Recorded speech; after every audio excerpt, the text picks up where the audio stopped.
Hello everyone.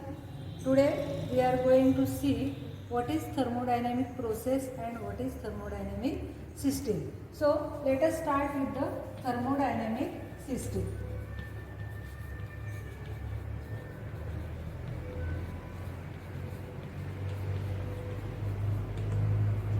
So what is system? System is a group or collection of matter.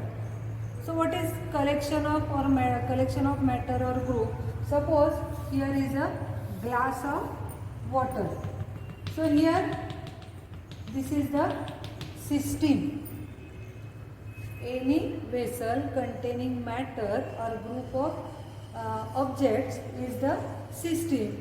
So here this is our system, and the rest things which are other than the system is called as environment.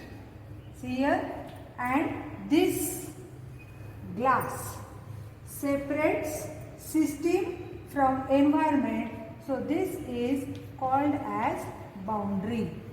So when you consider the system, you consider the system, its boundary and its environment. So this is our thermodynamic system. Depending on the transfer of matter or energy from the system, the systems are classified into three types. बघा, त्या system मधलं matter किंवा heat transfer करण्याच्या ज्या methods आहेत त्यानुसार या सिस्टीमचं तीन प्रकारे वर्गीकरण केलं जातं. Suppose first is open system. As the name suggests, open means open. Matter as well as energy can be transferred from the system. असं ज्या वेळेला असतं त्यावेळेला आपण तुम्हाला काय म्हणतो त्या सिस्टीमला? Open system. Matter as well as heat both are transferred, then it is called as open system. For example, a kettle containing water.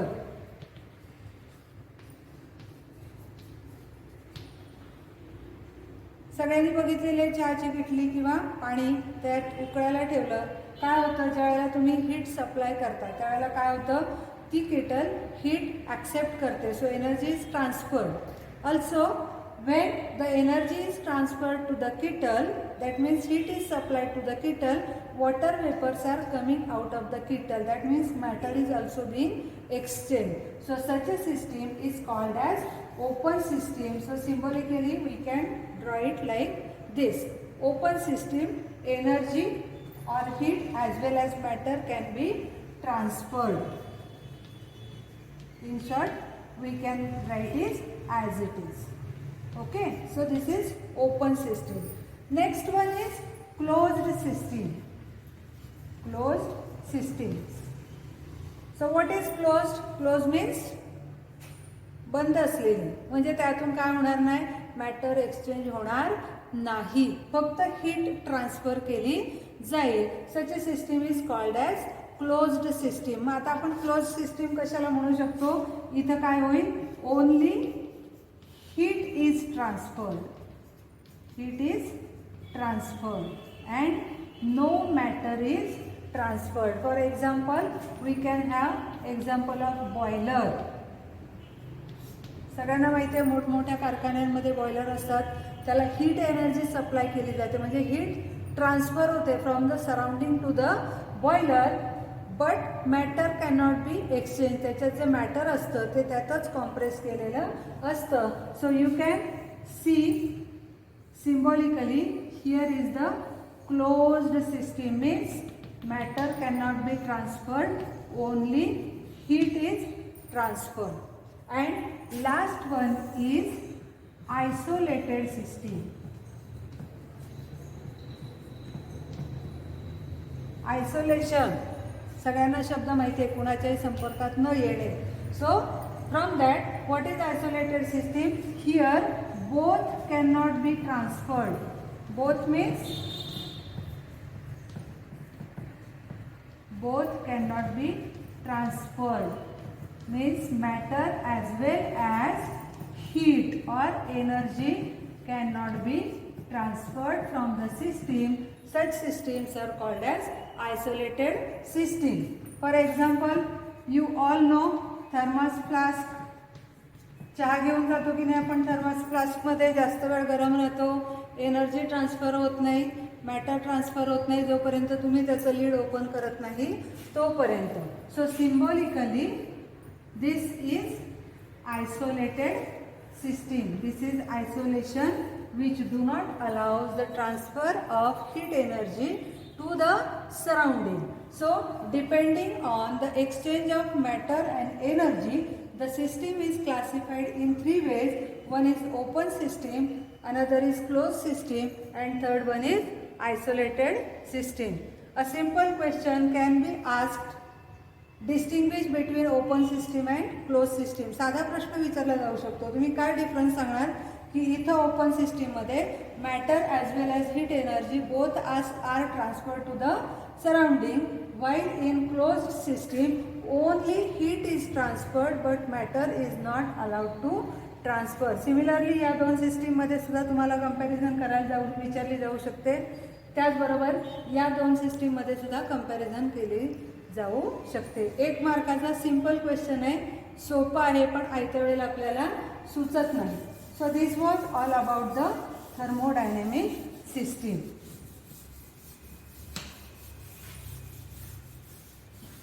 Now let us move to the next. What is the transfer of internal energy matters?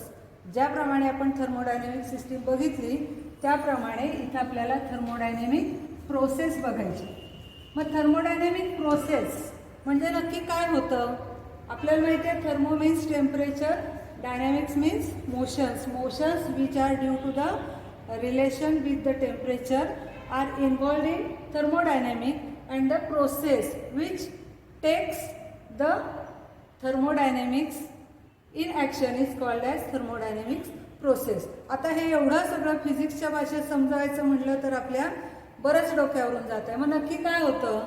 साधा example आहे, समजा एक पाण्याचा glass आहे आणि याच्यात तुम्ही boiling water किंवा हॉट वॉटर ठेवलेलं आहे. हा ग्लास जेव्हा तुम्ही टेबलवर ठेवता त्यावेळेला हा glass is nothing but our system and this is our environment, isn't it? What happened after some time? After some time you will observe that the hot water has become cooled. काय झालंय? पाणी थंड झालंय. थंड झालं म्हणजे काय बदल झाला? त्याचा टेम्परेचरमध्ये बदल झालेला आहे. हीट एक्सचेंज झाले कशामध्ये? या हॉट वॉटर आणि एन्व्हायरमेंटमध्ये. मग इथे टेम्परेचर चेंज झालं. याच्याऐवजी तुम्ही आणखीन एक एक्झाम्पल घेऊ शकता. साधं एखादा लिक्विड ज्यावेळेला तुम्ही हीट करता किंवा एखादा सॉलिड तुम्ही हीट करता त्यावेळेला काय होतं? त्याचं व्हॉल्यूम इन्क्रीज होतं, म्हणजे व्हॉल्यूम बदललं. एखाद्या क्लोज्ड कंटेनरमध्ये तुम्ही जर वॉटर बॉईल करायला ठेवलं किंवा बॉयलरचं एक्झाम्पल घ्या, काय होतं? मॅटर तर एक्सचेंज होत नाही, हीट कंटिन्युअसली दिली जाते म्हणजे टेम्परेचर वाढतं. मग टेम्परेचर वाढतं म्हणजे आतलं मॅटर एक्सपांड होतं. एक्सपांड झाल्यानंतर बॉईल झाल्यानंतर ज्या वॉटर वेपर्स तयार होतात त्या वेपर्स काय क्रिएट करतात? प्रेशर क्रिएट करतात. म्हणजे कोणतीही एखादी सिस्टीम ज्या वेळेला तुम्ही चेंजमध्ये आणता, त्याच्या टेम्परेचरमध्ये चेंज करता, त्यावेळेला तिथं काय बदलतं? तर त्याचं प्रेशर बदलतं, त्याचं टेम्परेचर बदलतं आणि त्याचं व्हॉल्यूम बदलतं. हे जे 3 पॅरामीटर्स आहेत, हे 3 पॅरामीटर्स आपल्याला एखाद्या सिस्टीमबद्दल माहिती देत असतात आणि ते जेव्हा बदलतात त्यावेळेला आपण म्हणतो thermodynamic process is under the action.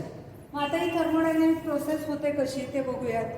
Suppose here is a system and the temperature of the system is suppose Ts and the temperature of environment is TE.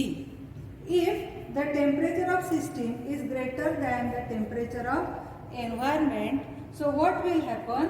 This system will give a heat to the environment and here this Q is negative. Heat is given by the system to the environment.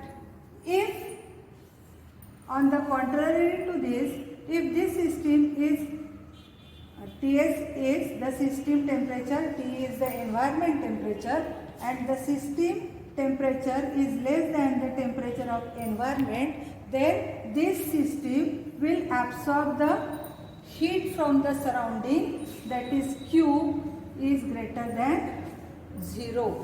ज्यावेळेला system temperature accept करते त्यावेळेला तिथं heat म्हणजेच Q energy transfer ही positive असते. ज्यावेळेला system temperature loose करते energy सराउंडिंगला देते त्यावेळेला तिथं क्यू लेस दॅन 0 म्हणजेच निगेटिव्ह असतो. आणि ज्या वेळेला तुमचं सिस्टीम टेम्परेचर आणि एन्व्हायरमेंट टेम्परेचर हे दोन्ही इक्वल असतात त्यावेळेला हीट गिवन अप ही काय असते 0 असते. Both are at the same temperature. म्हणजे याच्यावरून काय लक्षात घ्यायचं की जेव्हा कोणतीही सिस्टीम तुम्ही सराउंडिंगमध्ये ठेवता त्यावेळेला तिथं काय होऊ शकतं, आयदर जर सिस्टीम टेम्परेचर जास्त असेल तर it will give up the heat to the surrounding and both will come in equilibrium. If the system temperature is greater than the surrounding, the system will absorb the temperature and both will come to the equal temperature, and if both are at the same temperature no heat is evolved in this case. So याचं साधा example तुम्ही घरात सुद्धा घेऊ शकता. चहाचा cup ठेवला काही वेळाने थंड झालेला असतो. इथं काय होतं, बर्फाचे खडे ठेवा काही वेळाने बर्फ विरघळतो म्हणजे तो सराउंडिंगमधून टेम्परेचर घेतो. आणि इथं normal water no exchange of heat आहे तसंच राहत आहे. सराउंडिंगचं टेम्परेचरही तेच आहे आणि सिस्टीमचं टेम्परेचरसुद्धा तेच आहे. So this is the process which is involved in the thermodynamic exchange of heat. Either heat will be given, either heat will be absorbed. So this is what is our thermodynamic system.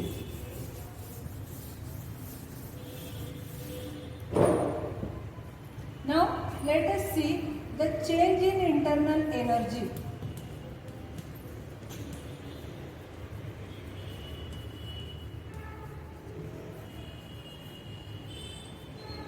Change in internal energy of the system. आता हा internal energy मध्ये change कसा होतो हे आपण एका साध्या एक्झाम्पलने बघूया.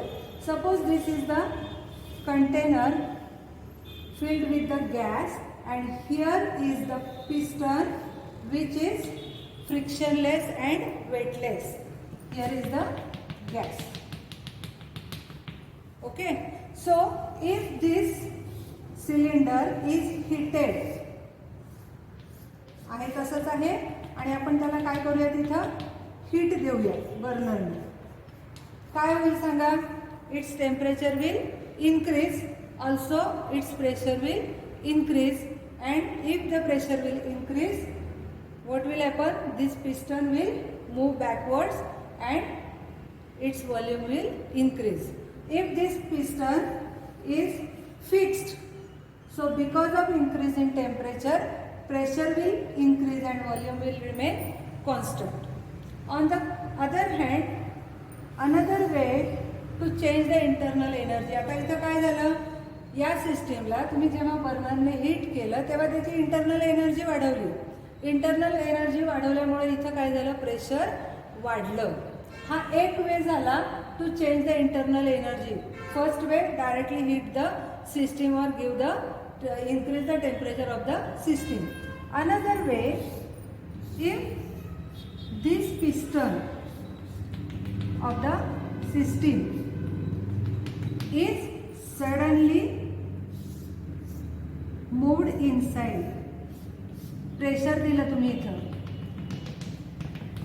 आहे, हाच गॅस आहे, हा पिस्टन तुम्ही सडनली आतल्या बाजूला पुश केला, काय झालं, व्हॉल्यूम डिक्रीज झालं. म्हणजे या पिस्टनने गॅसवरती वर्क डन केलं आणि वर्क डन केल्यामुळे या गॅस मॉलिक्युल्सची एनर्जी वाढली, गॅस कॉम्प्रेस झाला आणि त्याचं टेम्परेचर वाढलं.